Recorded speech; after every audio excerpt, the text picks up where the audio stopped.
Alex Aramburu ha vivido una montaña rusa de emociones en el día de hoy. Vencedor, descalificado y triunfador al final de la tercera etapa de la Itzulia. Top, y arrancamos estos 10 minutos de contrarreloj individual con el análisis de las noticias más importantes del mundo del ciclismo de ruta. Hoy, 9 de abril. Y lo hacemos precisamente con una historia rocambolesca que ha tenido lugar en la tercera etapa de Itzulia, con el triunfo de Alex Aramburu, su posterior descalificación y tras la revisión y reclamaciones, nuevamente se le restituye el triunfo en esta tercera etapa con llegada a Biasain. El corredor guipuzcoano había tomado una rotonda, luego hubo una polémica, provocó su descalificación, pero luego los jueces han revisado y han dado la razón al equipo Cofidis, que se jugaba mucho en esta carrera y sobre todo unas penalizaciones muy duras para él y para su corredor. Comencemos pues analizando primero los resultados de algunas de las carreras que se han disputado a lo largo y ancho del mundo en el día de hoy. Empezamos por las de categoría .pro, como el Tour de Hainan, que en su etapa número 3 nos ha dejado el triunfo del corredor ucraniano Kirlio Trarenko, y detrás de él entraba Raileniu y el campeón africano Enoch Mulubram. Esto hace que sea muy importante el triunfo del equipo del Vini Fantini, ya que Rajic perdió casi 85 puntos. Sin embargo, el liderato lo retoma nuevamente esta escuadra en manos de Zarenko. El quinto en la clasificación general ahora es Luis Carlos Chia, el corredor colombiano. También se espera una muy buena participación en los próximos días de los corredores del Team Medellín, que están agazapados a la espera de las etapas fundamentales en esta carrera que se disputa en China. Pasamos ahora a los resultados que tuvo la clásica del Shell de Prix en Bélgica, en esta zona de Flandes. Se ha vuelto a disputar una carrera de 202 kilómetros de categoría también .pro, en la que se ha impuesto el campeón europeo Tim Merlier. El corredor del Saudal Quick Step fue mucho más rápido que Jasper Philipsen, el corredor belga del Alpecin, o del italiano Matteo Moschetti del Q3 6.5, y esto vuelve a poner en el candelero a estos velocistas que después de los accidentes que tuvieron en las semanas anteriores vuelven nuevamente a estar en capacidad de disputar este tipo de disciplinas con garantías. Pero si bien algo ha concretado la atención en el día de hoy, ha sido esa tercera etapa de Itzulia, de la carrera de la Vuelta al País Vasco, porque ha habido prácticamente de todo. Dentro de la etapa, 7 pasos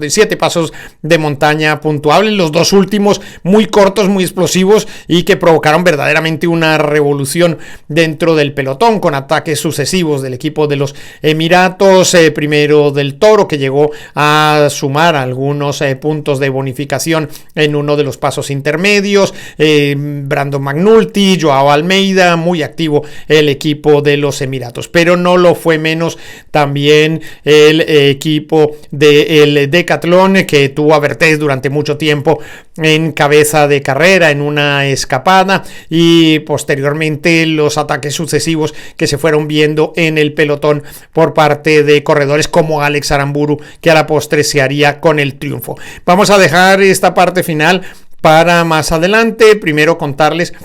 que Maximilian Schachmann, el corredor alemán del Saudal, ha defendido con verdadera valentía su posición de líder. Entraba hoy en tercera posición en línea de meta, por detrás de Romain Gregoire y por supuesto del propio Alex Aramburu. De momento sigue siendo el líder de la carrera. Mañana tendremos una etapa relativamente similar a la que se disputó en el día de hoy. Pero el trabajo hecho por el alemán del Saudal está siendo verdaderamente heroico. Ha mantenido esa posición, ahora seguido por Florian Lipovic y por Joao Almeida, que con los cambios que ha habido por las bonificaciones y luego el resto de las mismas, por los cambios que se produjeron a raíz de lo que les vamos a contar ahora, pues ha dejado un poco la clasificación de aquella forma. En las próximas horas ya se espera que el Colegio de Comisarios y de Jueces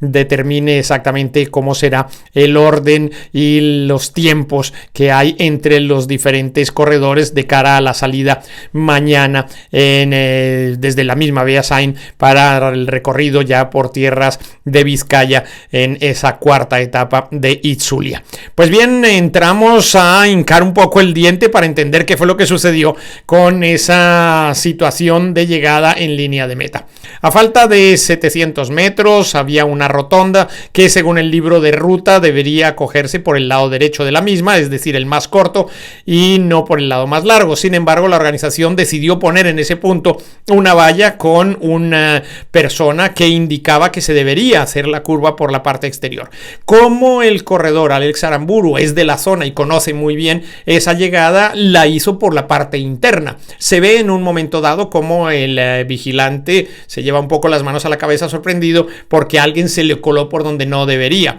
Sin embargo, fue el único corredor que lo hizo, ganando unos cuantos metros sobre el resto de los ciclistas que venían persiguiendo al corredor del Cofidis. Este logra una ventaja que posteriormente amplía hasta la llegada en línea de meta. El segundo fue Romain Gregoire del equipo del Groupama y el tercero, como les habíamos mencionado, Maximilian Schachmann, el corredor del Saudal. Vistas las imágenes, en un principio el Colegio de Comisarios decide descalificar a Alex Aramburu, quitarle la victoria, quitarle los puntos UCI esenciales para el Cofidis a estas alturas de temporada y mostrarle una tarjeta amarilla, lo que significaría que el corredor tendría que abandonar la carrera porque ya había recibido una tarjeta amarilla en las etapas previas de esta misma carrera, es decir, ayer en la de Pamplona que llevaba a Lodosa. Una vez que se presenta la reclamación por parte del equipo Cofidis mostrando cómo figuraba la rotonda en el libro de ruta, explicando cómo el corredor había sido advertido de que esa llegada era como era, pues el Colegio de Comisarios echó para atrás su decisión original y generó un nuevo comunicado diciendo que se restituía el orden normal de cómo se había producido la etapa. Es decir, que Alex Aramburu con 3 horas, 45 minutos y 21 segundos era el ganador de la etapa y aparte de eso ganaba los 10 segundos de bonificación. En segundo lugar entraba Romain Gregoire con 6 segundos de bonificación y tercero era Maximilian Schachmann con 4 segundos de bonificación, es decir, que amplía su diferencia sobre sus perseguidores, en este caso Joao Almeida y el propio Florian Lipovic, corredor del Bora Hansgrohe. Y así entonces queda restituido todo como había quedado en el momento en que se produjo la llegada a línea de meta y antes de la determinación que se tomó por parte del Colegio de Comisarios basados en las imágenes de televisión, lo que se ha denominado de manera un tanto casi jocosa como el VAR del ciclismo, porque era una revisión que se hace a posteriori después del triunfo. Vimos lágrimas de felicidad entre los asistentes y los miembros del equipo Cofidis, porque para ellos esos 50 puntos UCI que gana en el día de hoy Alex Aramburu son fundamentales para mantener esa lucha que tienen con equipos como el Picnic, Nederlanden Post o con el 1X, con el XDS Astana, incluso con el propio Arkea, por mantener esos puestos, estar en entre los 18 mejores equipos del World Tour de la Unión Ciclista Internacional, y es una lucha en la que no se puede ceder absolutamente nada, y por eso la alegría en el momento en que cruzó la meta y la profundísima decepción cuando se conoció la determinación que había tomado la UCI y vuelta otra vez a la celebración cuando nuevamente se corrige esa decisión y se restituye todo a cómo había quedado en la carrera. No es la primera vez que sucede, recordemos que ya había pasado de una forma similar en el Algarve, también se había beneficiado Romain Gregoire de una decisión parecida por la descalificación de otro corredor, es decir, que son muchos los elementos que se han tenido que ir poco a poco poniendo en marcha con esta nueva reglamentación de la Unión Ciclista Internacional que se puso en funcionamiento en esta temporada 2025. Serán todavía muchísimos los elementos, visto lo visto, que tendremos que vivir y ir poco a poco corrigiendo hasta que pues las carreras vuelvan a tomar esos automatismos. Esto queríamos contárselo y pues los invitamos a que nos acompañen en bicicleta. Yo soy Iñaki Berrueta.